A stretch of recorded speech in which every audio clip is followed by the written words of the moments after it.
বন্ধুসকল, এয়া অন্ধবিশ্বাস নে কি নাজানো, কিন্তু বিহুৰ প্ৰথম দিনটোত অৰ্থাৎ দুমাহীৰ দিনটোত মানুহৰ ঘৰলৈ যাব নাপায় বুলি কয়।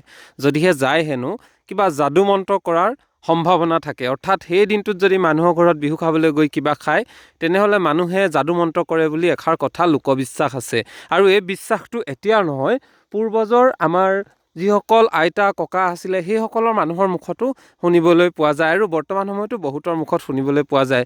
এইটো আপোনালোকে কোনোবা দিনা শুনিছে নেকি বাৰু, বা আপোনালোকৰ বাস্তৱিক জীৱনতো এনেধৰণৰ কথা শুনিছে নেকি জনাবচোন। আৰু এই সন্দৰ্ভত আপোনালোকৰ মতামত কি বাৰু? বহুতেই ক'ব বিচাৰে যে যিসকলে বেজ বেজালি কৰে বা কিবাকিবি মন্ত্ৰ জানে, তন্ত্ৰ মন্ত্ৰ, সেইসকলে এই দিনটোত যদি মানুহৰ ঘৰলৈ যায়, তেনেকুৱা মানুহৰ ঘৰলৈ গ'লে সেই মানুহে এনেধৰণৰ যাদু মন্ত্ৰ কৰি কিবা খুৱাই দিয়ে বুলি কয়। আৰু এইবোৰ খোৱালে মানুহৰ শৰীৰত এটা বিৰূপ প্ৰভাৱ পৰে বা বিভিন্ন ধৰণৰ প্ৰতিক্ৰিয়া হোৱা দেখিবলৈ পায় বুলিও কোৱা আমি লোকবিশ্বাস আছে বা আমি শুনিবলৈ পাইছোঁ।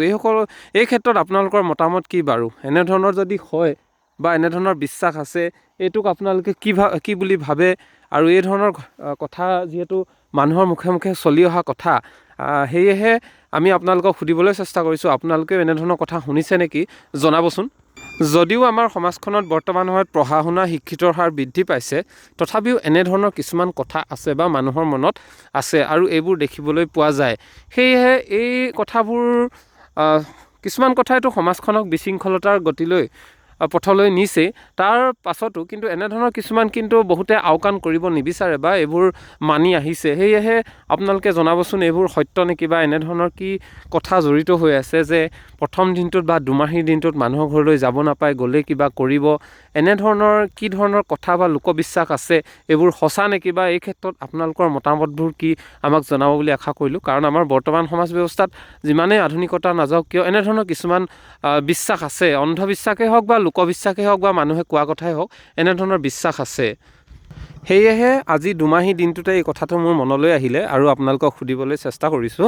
আৰু আপোনালোকে যদি এই ক্ষেত্ৰত কিবা জানে, মতামত আগবঢ়াব বুলি আশা কৰিলোঁ। কাৰণ আমাৰ সমাজত এনেধৰণৰ ঘটনাবোৰ ঘটি আছে বা মানুহৰ মনত এনেধৰণৰ কথাবোৰ আছে আৰু প্ৰায়ে আমি জ্যেষ্ঠসকলক কোৱা শুনিবলৈ পাওঁ।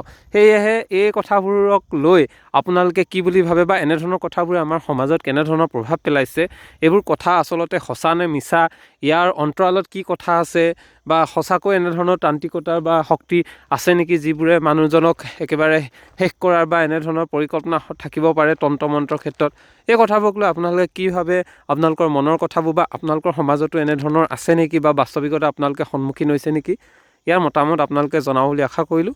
আৰু সকলোলৈকে ভোগালী বিহুৰ শুভেচ্ছা জনালোঁ। তাৰ মাজতে এনেধৰণৰ মনলৈ অহা কুৱেশ্যনবোৰ আপোনালোকৰ আগত কৰিলোঁ আৰু আপোনালোকে আপোনালোকৰ অপিনিয়ন বা মতামত আগবঢ়াব বুলি আশা কৰিলোঁ। ধন্যবাদ।